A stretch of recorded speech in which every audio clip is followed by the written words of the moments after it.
दिन से हम जो सुन रहे हैं, जो समझ रहे हैं, तो क्या ले रहे हो आप?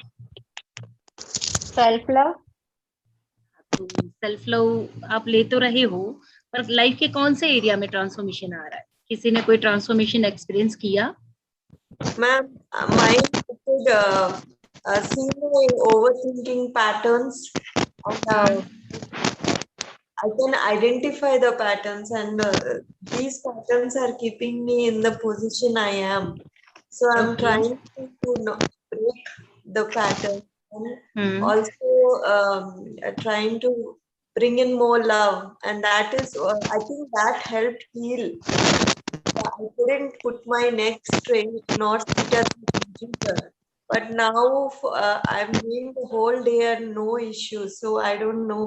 That's a change from Okay. 2019 February. Hmm. I didn't know that just self-love and breaking some patterns and stopping the overthinking would make a real change in the physical body. Okay, या thank you. और ये transformation मतलब knowledge हम बहुत जगह से लेते हैं, बहुत सारी चीजें करते हैं, बहुत कुछ सुनते हैं, पर हर प्रकार का नॉलेज, इसको सिर्फ इंफॉर्मेशन कह सकते हैं हम, है ना? जो ज्ञान हम रिसीव करते हैं, जो बातें हम सीखते हैं या सुनते हैं या लेते हैं, उसे इंफॉर्मेशन कहा जा सकता है। और ये इंफॉर्मेशन दुनिया के हर कोने में, हर जगह से, हर तरीके से आपके लिए अवेलेबल होगी, मौजूद होगी। आप कहीं भी नजर करोगी, किसी भी एरिया में, किसी भी फील्ड में, इंफॉर्मेशन तो आपको मिल जाएगी ना। गूगल करोगे तो कितना इंफॉर्मेशन मिल जाएगा, यूट्यूब ऑन करोगे तो कितनी इंफॉर्मेशन मिल जाएगी। पर वो इंफॉर्मेशन ही रहती है जब तक आप उसे ट्रांसफॉर्म ना करो, है ना? आपके सामने एक सम पड़ा हुआ है, जैसे एक आपको सॉल्यूशन के लिए एक सम दिया गया, मैथमेटिक्स का सम, आपको उसे सॉल्व करना है। आंसर कब मिलेगा?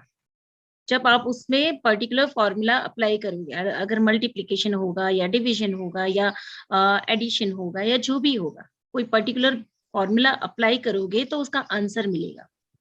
अदरवाइज वो नंबर्स एज इट इज वहीं पर खड़े रहेंगे, है ना? वो आंसर के फॉर्म में आपको नहीं मिलेंगे। क्यों? तो कि एज इट इज जो नंबर्स जैसे हैं वैसे हैं, उसके अंदर आपने पर्टिकुलर फॉर्मूला अप्लाई नहीं किया है, तो वो कैलकुलेशन, डिविजन या एडिशन या माइनस कुछ भी हो के आपको उसका आउटकम नहीं मिलता है। तो आपकी लाइफ में जितनी इंफॉर्मेशन आप या हम लेते हैं, वो इंफॉर्मेशन ही होती है जब तक आप उससे अपनी लाइफ को ट्रांसफॉर्म ना करो, यानी कि कोई पर्टिकुलर फॉर्मूला अप्लाई ना करो और उसका आउटकम ना लो। तो नॉलेज हमेशा ट्रांसफॉर्मेटिव होना चाहिए, प्रैक्टिकल होना चाहिए। जब ट्रांसफॉर्मेशन होगा तो आपको बेनिफिट फील होगा। इंफॉर्मेशन इकट्ठी करेंगे तो ये जो बॉक्स है ना, वो फुल होता जाएगा। वो एक छोटी सी स्टोरी के साथ आगे बढ़ते हैं। एक लेडी थी और बहुत बीमार हुई थी, काफी बीमारी से वो जूझ रही थी। तो डॉक्टर के पास जाती है, डॉक्टर उसे चेकअप करते हैं और उसे बताते हैं कि भाई तुम्हें ये बीमारी है, मैं तुम्हें ये दवाई दे रहा हूँ। दवाई की बोतल उन्होंने दी और इसे दिन में 2 बार आपको लेना है, उससे आप ठीक हो जाओगी। वो लेडी पूछ रही है डॉक्टर को कि क्या पक्का इस दवाई से मैं ठीक हो जाऊंगी? डॉक्टर कहते हैं हाँ ठीक हो जाओगी, 2 टाइम आपको इस दवाई को लेना है। अब वो घर जाती हैं और उस दवाई को बॉटल जो है, दवाई की बॉटल जो है, उसने फ्रीज पे रख दी। और उसके बाद वो अपने काम में लग जाती है, आराम करती है। 2 दिन 3 दिन हो गए, उसका बुखार उतर नहीं रहा, उसकी बीमारी दूर नहीं हो रही है। वापस डॉक्टर के पास जाती हैं और डॉक्टर से कहती हैं कि आपने मुझे कैसे चेक किया? आप अच्छे डॉक्टर नहीं हो, क्योंकि मेरा बुखार तो उतर नहीं रहा है, मेरी बीमारी तो जा नहीं रही है। तो डॉक्टर उसे पूछते हैं कि आपको मैंने एक दवाई दी थी, क्या वो दवाई आपने ली? वो लेडी बताती है अरे वो तो मैंने फ्रीज पे रखी थी, मैं तो भूल ही गई दवाई लेना। तो जब तक आप वो दवाई लोगे नहीं, तो उस बीमारी के सिम्टम्स आपके कैसे रिलीज होंगे, आप कैसे हील होंगे। तो डॉक्टर कहता है कि भाई दवाई आपको दी थी, 2 टाइम आपको लेनी थी उसको। वो दवाई आप लेते तो शायद आपकी बीमारी ठीक हो जाती, पर बिना दवाई लिए आपने कैसे सोच लिया कि अब ठीक हो जाओगे। तो हमारी हालत कुछ ऐसी ही होती है, हम डॉक्टर से कंसल्ट तो करते हैं, डॉक्टर हमें दवाई भी देते हैं, पर उस दवाई को हम लेते नहीं हैं। नॉलेज गेन करते हैं, कारणों को जानते हैं कि इसकी वजह से हमारे जीवन में ये तकलीफ है, इसकी वजह से ये सफरिंग है, पर उसको अप्लाई नहीं करते हैं। लाइफ में अप्लाई करने से ही ट्रांसफॉर्मेशन आता है। तो एक और छोटी सी कहानी, एक जोक्स जैसा है जो मैं और सुनाती हूँ, कि एक बूढ़ी औरत बीमार थी और उसका बच्चा उसकी सेवा कर रहा था। अब वो ठीक ही नहीं हो रही है, तो बच्चे को लग रहा है कि डॉक्टर से पूछना पड़ेगा कि मेरी माँ ठीक क्यों नहीं हो रही है, बूढ़ी माँ है, उसे तो ले जाया नहीं जा सकता है। तो वो डॉक्टर के पास जाता है और डॉक्टर से बताता है कि मेरी माँ ऐसे बीमार है और आप उसके लिए मुझे दवाई दीजिए। डॉक्टर ने फिर एक दवाई दी और डॉक्टर ने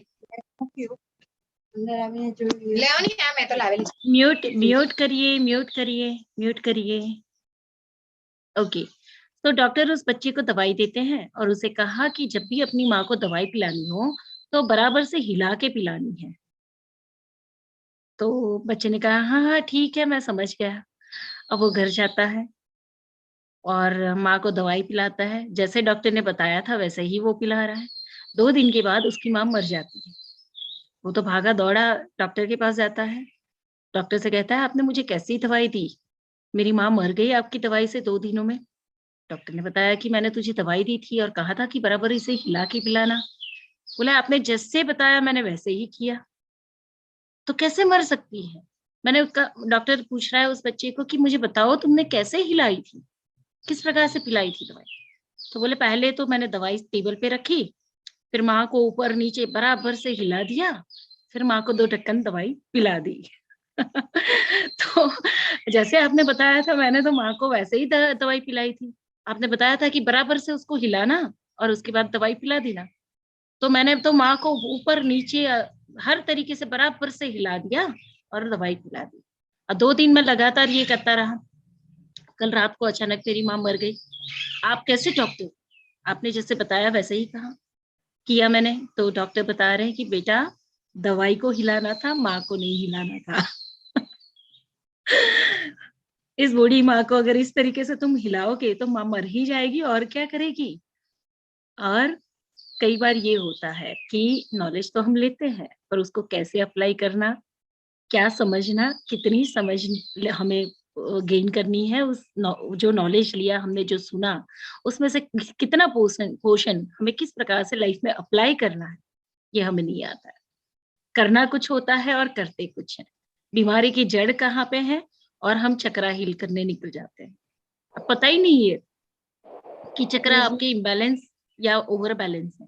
जी पायल जी, मैं ना आपकी बात आपकी समझ रही हूँ, मैं कनेक्ट भी कर पा रही हूँ अपनी प्रॉब्लम से, इश्यूज जो हैं, लेकिन ना पूरी तरह से मतलब उसको ट्रांसफॉर्म नहीं कर पा रही हूँ। जी ओके, तो बताइए कौन से एरिया में आप ट्रांसफॉर्म नहीं कर पा रहे हो, क्या अटका हुआ है। कल मैंने आपको मैसेज भी किया था, जो वॉइस मैसेज, अच्छा। तो उसमें जो प्रॉब्लम्स जो आ रही है वो मेरे सन को, मतलब डॉटर इन लॉ को लेके है।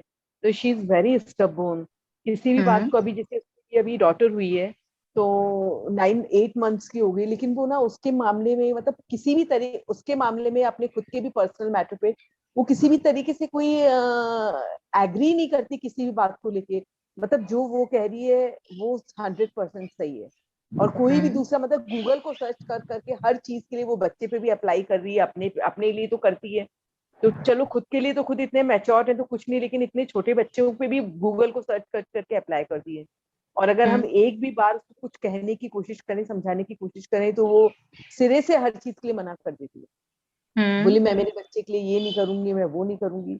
तो इन सब चीजों को लेके, और वो क्या वर्किंग है और रहती भी अलग है, बट ये जब ऑफिस जाती है तब मेरे पास छोड़ के चली जाती है, तो दिन भर बच्चा मेरे पास रहता है।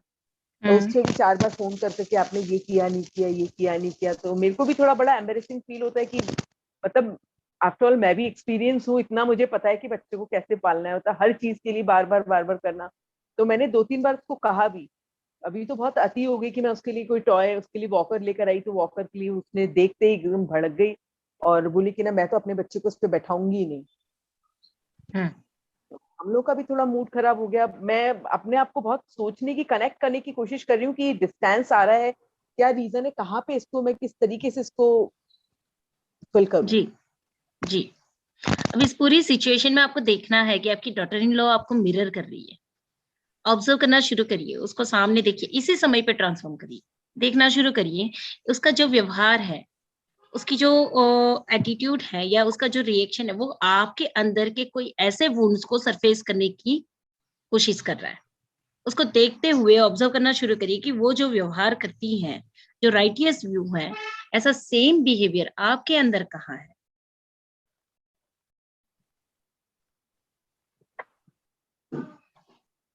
ऑब्जर्व करना शुरू करिए।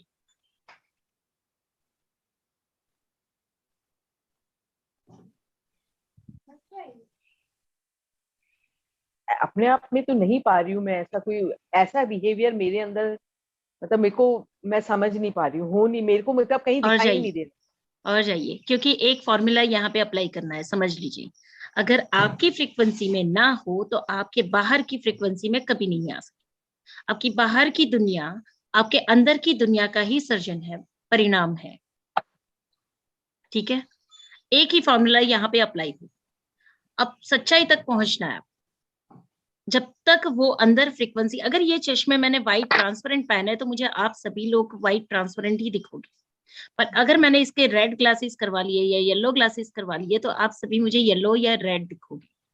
तो इट मीन्स कि ये सिचुएशन कहीं ना कहीं बीज के रूप में आपके अंदर बैठी है, जो उसके व्यवहार में बाहर आ रही है। आपकी अब अंदर की मेरे दुनिया, अंदर बैठी है और उसके व्यवहार में बाहर आ रही है। जी, आपके अंदर की डीपर पैटर्न्स को आपके सामने आया हुआ सोल बाहर निकलवाएगा।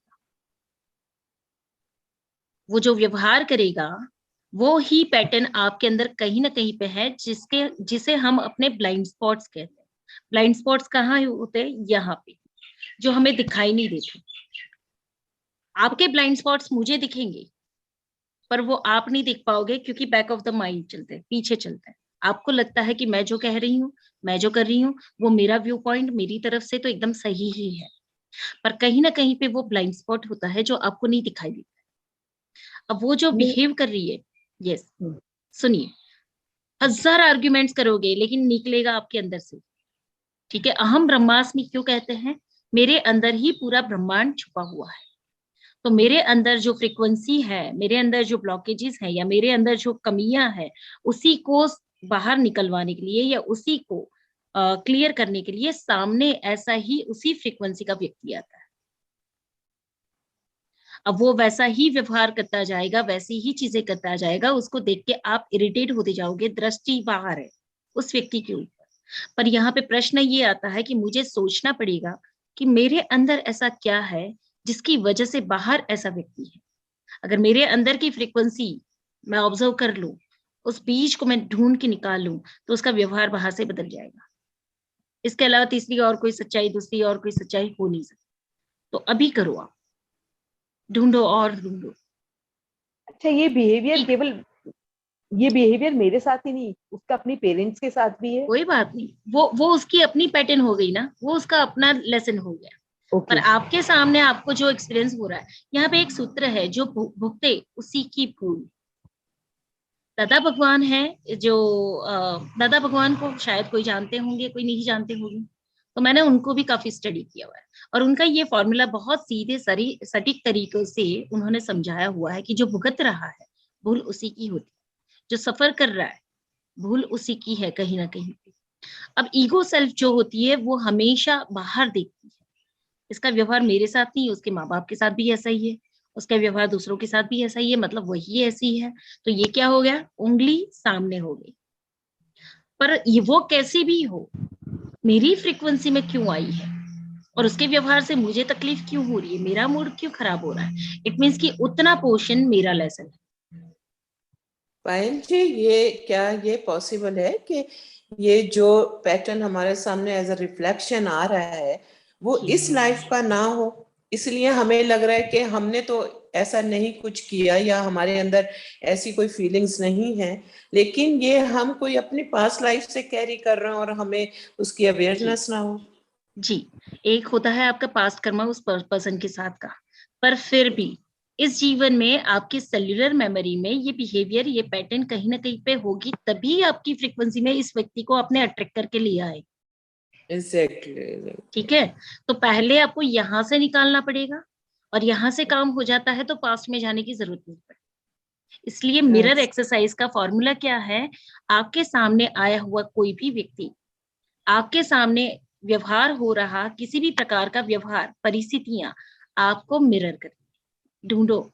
आईना आपको प्रतिबिंब दिखा रहा है, वो व्यक्ति जैसा भी बिहेव कर रहा है वो आप ही का प्रतिबिंब है। इसको ढूंढना पड़ेगा, आपके अंदर जाकर देखो, क्योंकि ईगो सेल्फ कभी भी आपको आपके उस अनटच पार्ट को टच नहीं करने देगा। वो हमेशा आपको प्रोटेक्ट करने की कोशिश करेगा कि नहीं नहीं, मेरा तो ऐसा स्वभाव नहीं है, मेरा तो कहीं ऐसा व्यवहार नहीं है। वो नहीं देखने देगा, क्योंकि उससे तो उसे पोषण मिल रहा है, टॉनिक मिल रहा है ना ईगो सेल्फ को। तो तभी तो आप सरवाइव कर रहे हो, तभी तो आप जिंदा हो। अच्छा, ये दूसरा ये कि क्या ये जरूरी है कि एज इट इज रिफ्लेक्शन हो, यानी अगर एक सास है वो अपनी बहू के साथ ऐसे करती है तो इसलिए उसने अपनी बहू के साथ ऐसा किया, या ये पॉसिबल है कि आज अगर कोई सास अपनी बहू के साथ कोई कर रही है सख्त या बहू कर रही है, तो वो किस बिजनेस में हो ऐसा, जैसे कोई बॉस हो, वो गलत है उसके ये अभी हम जो नील जी बात कर रहे हैं ना, वो ये मिररिंग की बात करें कि आपके जीवन में आया हुआ कोई भी व्यक्ति, चाहे आपका सर्वेंट हो, चाहे आपका दोस्त हो, चाहे आपके पार्टनर हो, चाहे आपके बच्चे हो या इन लॉज हो, कुछ भी हो, आपके सामने जो भी व्यवहार आ रहा है उसके निर्माता आप हो, उसके क्रिएटर आप हो। मतलब वो सीड है हमारे अंदर, सिंपल, वो रिफ्लेक्ट हो रहा है। ओके जी। और जब तक आप ये बेसिक एक्सरसाइज से हील कर लेते हो, आपको पास्ट तक जाने की जरूरत नहीं पड़ती है। डीपली शिफ्ट हो जाते हैं आपके, ताकि आप अपनी उस पैटर्न को परमानेंटली रिलीज कर दो। जब तक वो पैटर्न आपके अंदर डीपर लेवल पे बैठी है, तब तक ऐसे लोग आपके सामने आएंगे। मान लेते हैं कि आपकी बहू किसी रीजन से उसका ट्रांसफर हो जाता है, किसी और स्टेट में चली जाती है, किसी और कंट्री में चली जाती है, पर आपकी पैटर्न तो वहीं पड़ी है। तो ऐसा करने के लिए आपके घर में एक सर्वेंट आ जाएगा, वो सेम व्यवहार करेगा आपसे, कि मतलब हम कहीं ना कहीं तो उस सीट की रिफ्लेक्शन को फेस करेंगे। अगर बहू नहीं भी है सामने तो हम किसी और रिश्ते या किसी और उसमें करेंगे फेस। जी। और जब तक आपने उस पैटर्न को खोज के निकाला नहीं है, तब तक वो पैटर्न आपके सामने चलती रहेगी किसी न किसी रूप। अब उसका जो व्यवहार दिख रहा है नेहा जी, वो जो व्यवहार करती है, वो जो आपको ट्रिगर दे रही है, उसके बिहेवियर से आपको जिस प्रकार की फीलिंग हो रही है ना, तो वो और आप और उसके बीच में जो फीलिंग है, उसी फीलिंग पे पूरा फोकस करके एक इंटेंशन क्रिएट करिए कि ये चीज मेरे अंदर कहाँ है, मुझे देखने दो। जब आप गहरी सांसें लोगे तो इसी फीलिंग के बीच पे चली जाओगे। मन को सूक्ष्म करना है और सिर्फ उस फीलिंग के ऊपर फोकस करना है। पहले दो रिश्ते, आप और आपकी बहू, इसके बीच में फीलिंग, और फीलिंग के साथ क्वेश्चनिंग कि मेरे अंदर कहाँ छुप कर बैठी है ये फीलिंग, इसकी सच्चाई क्या है, मुझे अब जानना है। आपका सबकॉन्शियस कुछ ही समय में आपको वो दिखाना शुरू कर देगा। कहीं पे ये फीलिंग आपके अंदर है, कहीं पे ऐसा ही थॉट, ऐसा ही बिहेवियर आपके अंदर है। जैसे आप उनसे विक्टिमाइज हो रहे हो, शायद कोई आपके साथ के और रिश्ते आपके साथ विक्टिमाइज हो रहे हो। ये चीज कहीं ये भी पॉसिबल है कि जैसे कभी उस एज में जब हम कभी थे, हो सकता है कभी हमने भी अपने इन-लॉज के साथ ऐसा, मदर के साथ ऐसा किया हो। बट ये है कि हाँ, ये फ्रीक्वेंसी आज बढ़ गई बहुत ज्यादा। उस टाइम पे इतनी नहीं थी, लेकिन अब इस टाइम पे बहुत ज्यादा बढ़ गई हो सकती तो है। इस कारण से ये रिफ्लेक्शंस आ रहे हो। पर फिर भी एनर्जी का नियम क्या है, आप इतना जब देते हो तो इक्वल फीलिंग के साथ वो आपको वापस मिलता है। परिस्थितियां मल्टीप्लाई हो जाती है। जैसे एक सिचुएशन आपने किसी को पेन दिया तो आपके जीवन में 10 जगह से पेन आएगा, पर फीलिंग सिमिलर होगी। फीलिंग कम ज्यादा नहीं हो सकती है। जैसे आप अभी ट्रिगर हो रहे हो, वैसे ही ट्रिगर्स आपके किसी को मिले होंगे। बस इसको ढूंढो, और जब इसको ढूंढ लिया, वो ट्रांसफॉर्मेशन एट द मोमेंट हो जाएगा। उसी समय पे हो जाए। ठीक है, तो एक सिचुएशन का आउटकम हो सकता है 10 सिचुएशन मल्टीप्लाई होके मिलेगा, कर्मा का फल मल्टीप्लाई होके मिलेगा, पर एक सिचुएशन के अंदर जो फीलिंग है वो उसका लेवल इक्वल रहेगा, जो दर्द है वो इक्वल रहेगा। तो जब चाहो जिस समय पे आप इनिशिएट करोगे अपनी लाइफ को ट्रांसफॉर्म कर लो इंस्टेंट। तो यहाँ पे एक फॉर्मूला लगता है, फॉर्मूला ये है कि मेरे सामने आया हुआ व्यक्ति, परिस्थिति या चाहे कोई भी चीज हो वो मुझे मिरर कर रही है, चाहे वो अच्छी या चाहे बुरी। ऑब्जर्व करना शुरू करो, आपके सामने 10 व्यक्ति हैं, अलग अलग व्यक्ति। किसी के साथ आपका बहुत प्रेम भरा संबंध है, किसी के साथ आपका थोड़ा खटाश वाला संबंध है, किसी के साथ आपको ईचिंग और इरिटेशन हो रहा है, और किसी के लिए आपको गुस्सा आ रहा है, किसी के लिए आपको अनकंडीशनल लव और सपोर्ट फील हो रहा है। ये 10 व्यक्ति में आप तो जो है वो है, पर पर्टिकुलर व्यक्ति के साथ के आपकी फीलिंग डिफरेंट है। तो पर्टिकुलर पर्सन के साथ की आपकी जो फीलिंग है वही शायद आपके अंदर का जो स्टेट होता है, फ्रीक्वेंसी जिसको कहते हैं इमोशनल फ्रीक्वेंसी, वो है। जिसके साथ प्रेम होगा, सांसें अंदर चली जाएगी, उसकी हर गलतियों को भी आप एक्सेप्ट करोगे। पर जिसके लिए कुछ बीच में खटाव होगा, कुछ गांठें होंगी, तो उसकी छोटी सी गलती भी बहुत बड़ी दिखेगी, आपकी सांसें अधूरी रहेगी, अब उसको एक्सेप्ट नहीं कर पाओगे।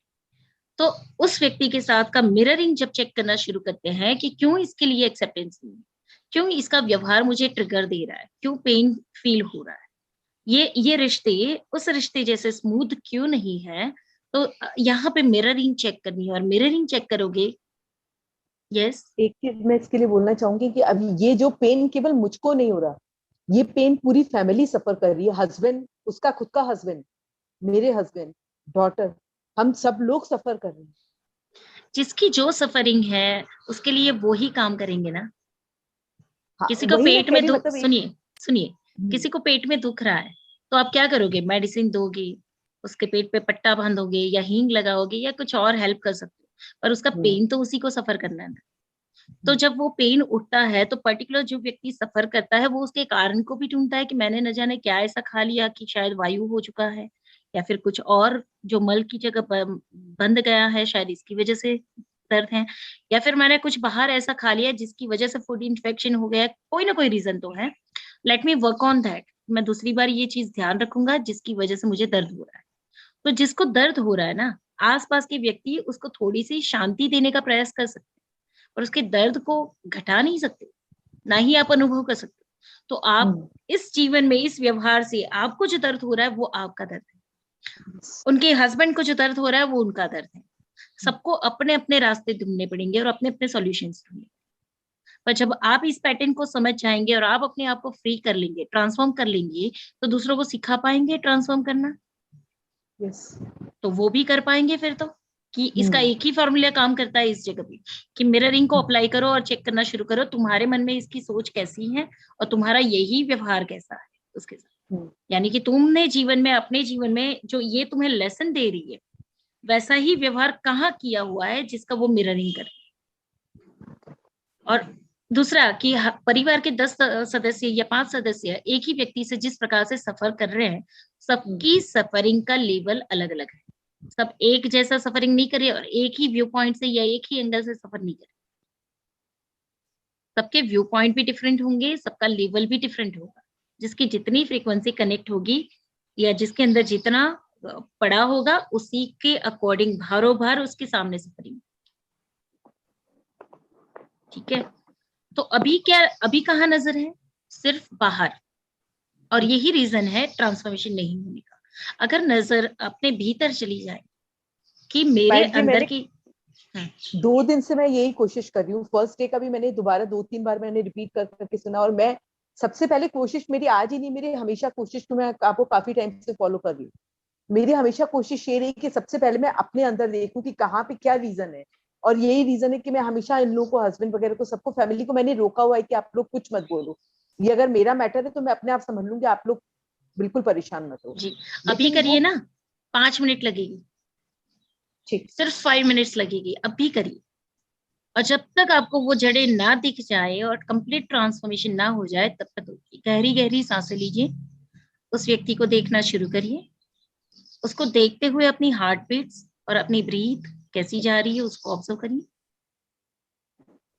आप दोनों के रिश्ते के बीच में जो फीलिंग्स है, जो आपको महसूस हो रहा है, वो एक पर्टिकुलर पॉइंट के ऊपर रुके, उस पर्टिकुलर फीलिंग को अनुभव करें, उसे स्ट्रांगली फुल्ली फील करें। उसी फीलिंग के साथ एक अंडरस्टैंडिंग क्रिएट करें कि यही फीलिंग कहीं ना कहीं पे मेरे डीपर सबकॉन्शियस में पड़ी है और उस फीलिंग तक मुझे पहुंचना है। अपने भीतर ले जाएं इस फीलिंग को, गहराई में उन सारे जीवन के अनुभव, सारे प्रसंगों को, जन्म से लेकर आज तक के सभी व्यक्तियों को देखना शुरू करें। इसी फीलिंग के साथ आपने किसके साथ क्या व्यवहार किए हैं, या फिर यही फीलिंग आपके जीवन के कौन से अनुभवों में आपको समान रूप से दिखाई देती है। And be aware.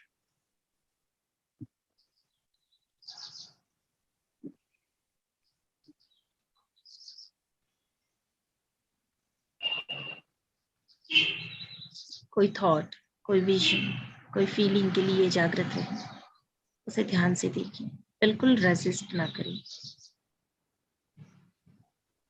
एक सच्चाई को जान लें कि ये आप ही का स्वरूप है जो आपको बाहर रिफ्लेक्ट हो रहा है। कीप क्वेश्चनिंग दैट मैं ऐसी कहाँ हूँ। कंटिन्यूसली कीप क्वेश्चनिंग मैं ऐसी कहाँ हूँ। समान अनुभव, समान व्यवहार, समान अवस्था।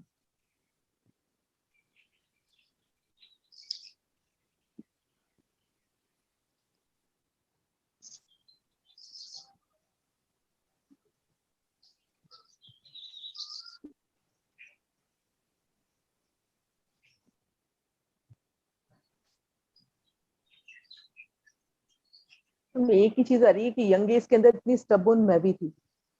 एग्जैक्टली। और बस उसी फीलिंग में के और डीप में जाएं, उसी फीलिंग को सरफेस होने दें, हर एक एंगल को, हर एक चीजों को सरफेस होने दें, हर एक व्यवहार, हर एक विचार, और उससे पर निकल जाए, उससे ऊपर उठ जाए, ताकि आप परमानेंटली उससे फ्री हो जाए। गुजरे, उसमें से गुजरे। Accept your this stubborn personality. Make peace with that.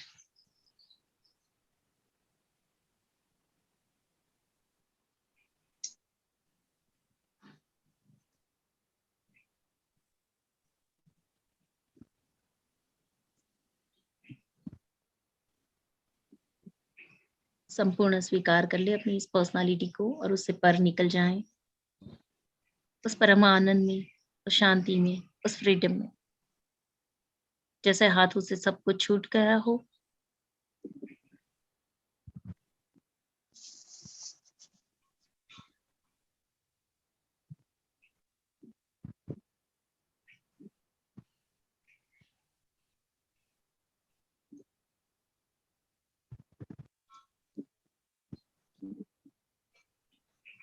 अपने सामने उस व्यक्ति को देखिए, अब उसके व्यवहार को देखते जाएं।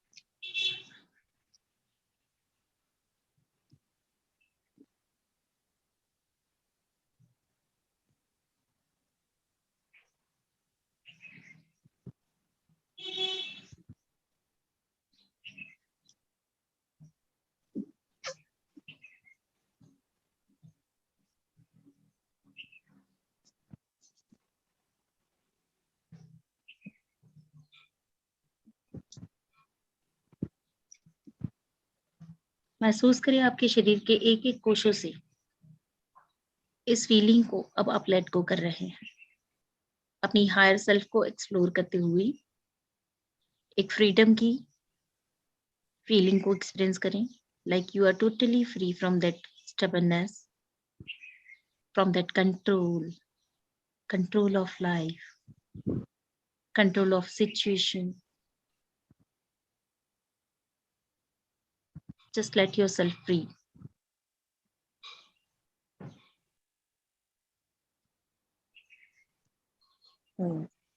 Yes.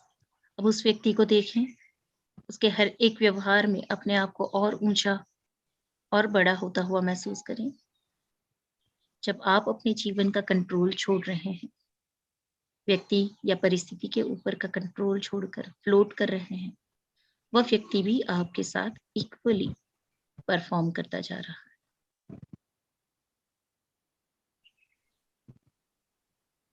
अनकंडीशनल लव के साथ उसे एक्सेप्ट करें।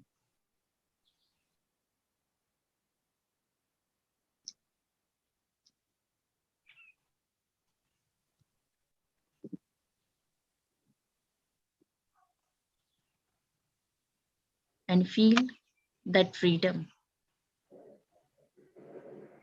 रिश्ते में उस फ्रीडम को एक्सपीरियंस करें। Be bigger than situation, be bigger than person.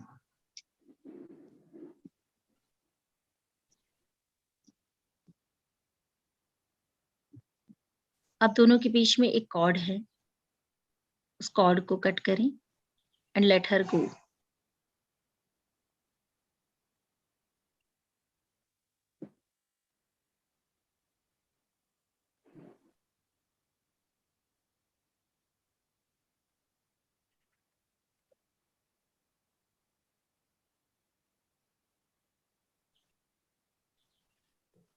Yes. How do you feel?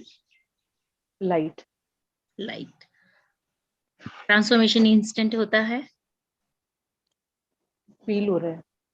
कोई भी नॉलेज, कोई भी चीज, कितनी भी आप सुनो समझो, एक ही चीज याद रखनी है, उंगली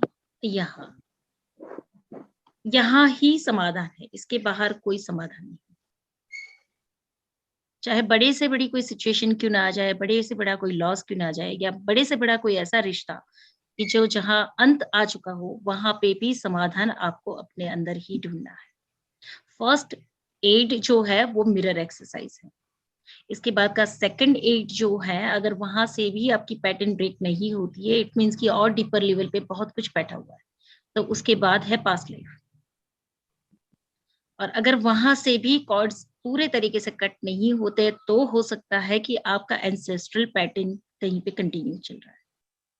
और उसको ब्रेक करने के बाद भी अगर समझ लो कि आप वो प्लेफुलनेस या वो नर्चरिंग एनर्जी में नहीं जाते हो, चाइल्ड लाइक एनर्जी में, तो इट मीन्स कि आपका इनर चाइल्ड कहीं ना कहीं पे वुंड है। तो ये पूरा एक साइकिल है, ऐसे घूमता है। पर जब तक फर्स्ट एड से काम हो जाता है, तो छोटे मोटे पैटर्न्स लाइफ की आप मिरर एक्सरसाइज से 100% क्लियर कर सकते हैं। कोई बहुत मेजर, जैसे बहुत बड़ी कार्मिक साइकिल चल रही हो, तब भी आपको जरूरत पड़ती है पास्ट लाइफ की, अदरवाइज आप मिरर एक्सरसाइज से हर एक पैटर्न को रिलीज कर सकते हैं।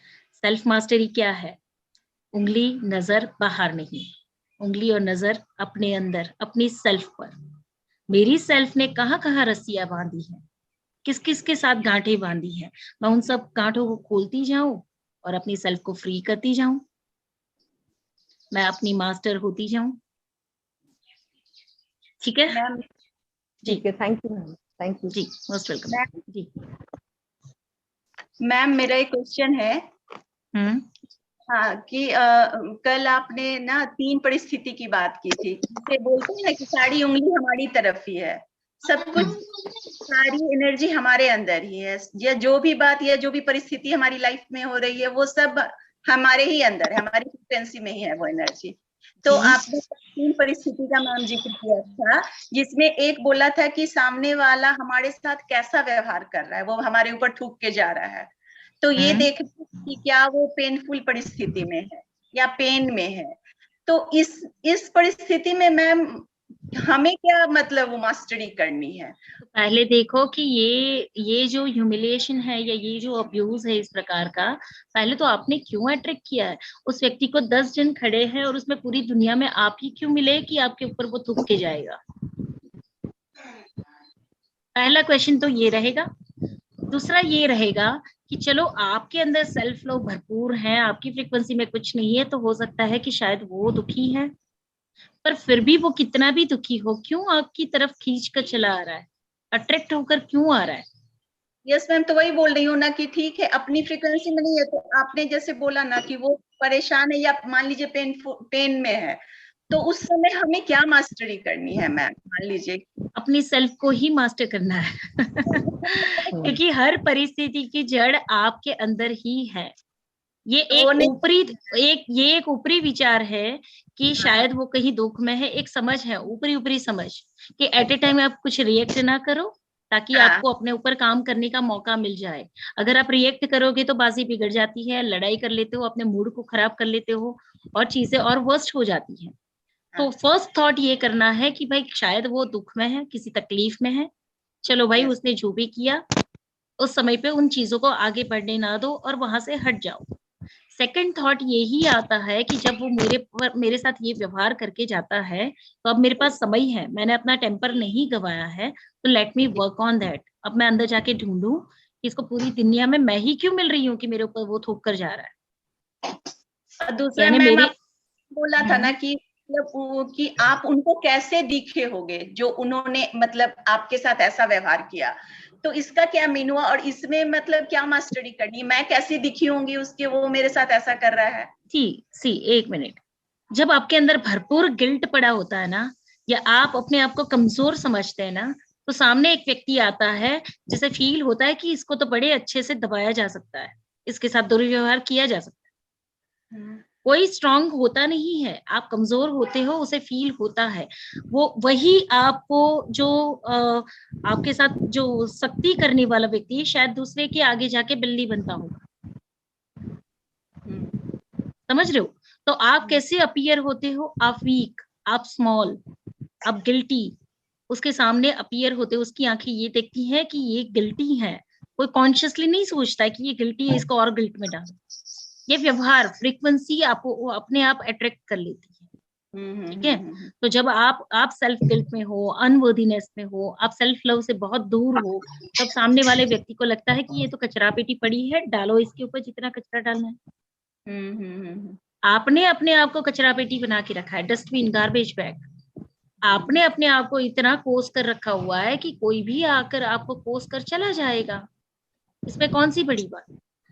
तो फर्स्ट स्टेप ये होता है कि भाई देख लो वो मेंटल किस कंडीशन में, ये आउटर सिचुएशन हो गई।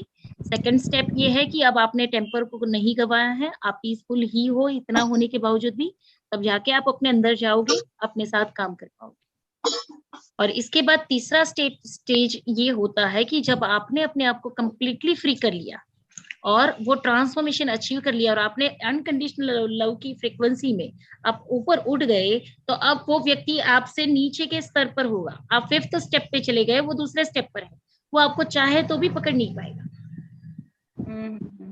पर यहाँ पे इस व्यक्ति ने अपने कर्मा या अपने लेसन्स को लर्न नहीं किया है, ये अपना व्यवहार नहीं बदलना चाहता है, तो और भी इसे लेसन लेने हैं। तो क्या होगा, आप तो 5वें स्टेप पर चले गए, ये आप तक पहुंच नहीं पा रहा है और इसकी पैटर्न तो अभी पेंडिंग है, तो आपके जैसे ही दूसरे व्यक्ति को अपने जीवन में खींच लाएगा जिसके साथ आप वो कर्मा प्ले करना शुरू किया, पर आप तो छूट गए। यस मैम, ऐसा तो हुआ है मैम, ट्रांसफॉर्मेशन हुआ है, लोग छूट गए हैं मैम, ये तो हुआ है।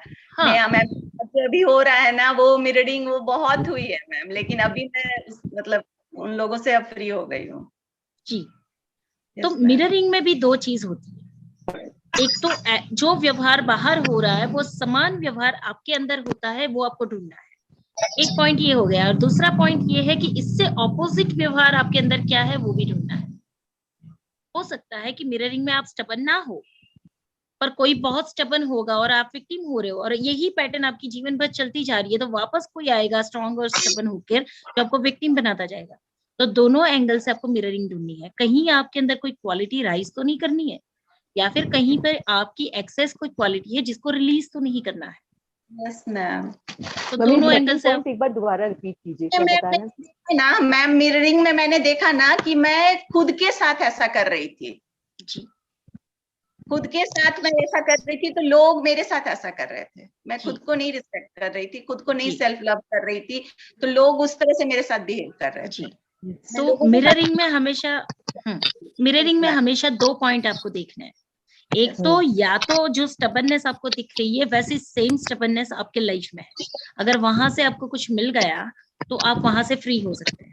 अगर वहां से समझ लो कि बहुत मेहनत करने के बावजूद भी, बहुत कुछ होने के बावजूद भी नहीं कुछ मिल रहा है, तो दूसरा पॉइंट ये देखना है कि क्या कहीं पे आपके साथ किसी ने बहुत सख्ती की, आपके साथ किसी ने बहुत स्टबर्न बिहेव किया और आप विक्टिमाइज्ड होते गए, तो आपके अंदर की इस वीकनेस को बाहर निकालने के लिए दूसरा ऐसा ही व्यक्ति आएगा, सेम व्यवहार करेगा, ताकि उस वीकनेस को बाहर निकाला जाए।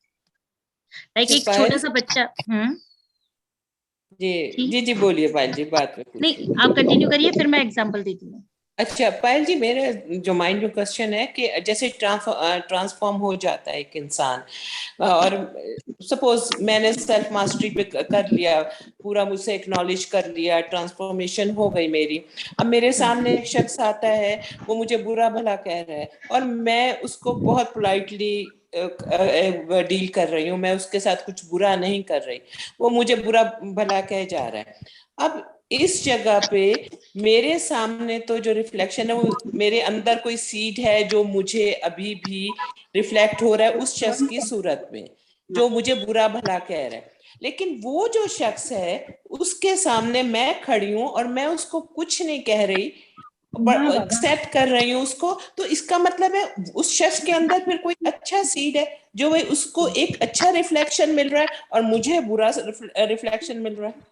तो आपको जो बुरा रिफ्लेक्शन मिल रहा है ना, इसमें आपको यहाँ पे भी, जैसे आप कहते हो कि आपने ट्रांसफॉर्म कर दिया है, तो उसके बुरे भले व्यवहार से आप बिल्कुल भी विचलित नहीं होते हो, दुखी नहीं होंगे, पर आपके फेस पे एक बढ़िया सी स्माइल ही रहेगी, और आपके अंदर का जो वो बुरा तत्व है, उस व्यक्ति के अंदर का जो बुरा तत्व है वो आपकी आंखें देख पाएगी और उसके अंदर का अच्छा तत्व भी देख पाएगी, वो पोटेंशियल कि उसके अंदर कैसे वो अच्छाई को बाहर निकाला जाए। लाइक बुद्धा की सभा में 500 शिष्य बैठे थे और एक व्यक्ति बहुत ही गुस्से के साथ बुद्धा को नीचा दिखाने आ रहा है और वो इतनी आर्ग्यू कर रहा है, बुद्धा को बुरा भला बोल रहा है, किसी भी प्रकार से उसको ह्यूमिलेट करने की कोशिश कर रहा है, और बुद्धा के चेहरे की स्माइल हट नहीं रही।